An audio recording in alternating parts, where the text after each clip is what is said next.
Group D ও clerk পরীক্ষার জন্য pictorial সিরিজে যেরকম ধরনের প্রশ্ন হয় একটি প্রশ্নের নমুনা এখানে দেওয়া আছে। দেখো এখানে প্রথম বক্সে যে চিহ্নগুলি রয়েছে দ্বিতীয় বক্সের সেই চিহ্নগুলির সাথে সম্পর্কিত কীরকমভাবে আছে এবং তৃতীয় চিত্রে যে চিহ্নগুলি আছে তার সঙ্গে এই উত্তর সিরিজের সেখান থেকে এই চতুর্থ যে ফাঁকা জায়গাটি অংশ রয়েছে এখানে কোনটি বসবে সেটি আমরা নির্বাচিত করব।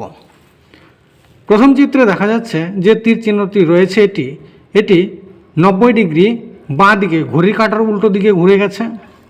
কোনাকুনি যে চিত্রটি তীর চিহ্নটি নিচের দিকে রয়েছে এই চিহ্নটিও ঘড়ির কাঁটার উল্টো দিকে 90 ডিগ্রি ঘুরে গেছে।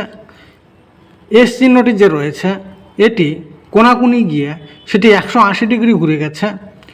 একটি বিন্দু ছিল, এখানে দুটি বিন্দু হয়ে গেল। ঠিক সেরকমভাবে এখানে একটি তারকা চিহ্ন রয়েছে। এরপর শেষের বক্সে এখানে ফাঁকা জায়গাটিতে এখানে দুটি তারকা চিহ্ন সমন্বিত বক্স বসবে।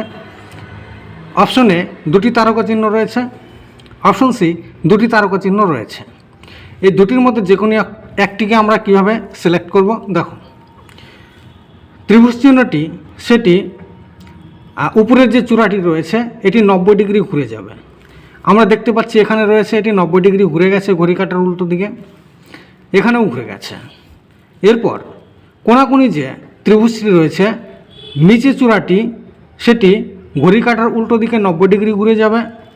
আমরা দেখব কোথায়, এখানে অপশন এতে ঘড়ি কাঁটার উল্টো দিকে ঘোরা রয়েছে। এখানে ডি কোনাকুনি গিয়ে এখানে 180 ডিগ্রি উল্টো দিক হয়ে যাবে, কিন্তু এখানে নেই, অপশনে হবে না। তাহলে আমাদের উত্তর হয়ে যাচ্ছে এখানে অপশন সি।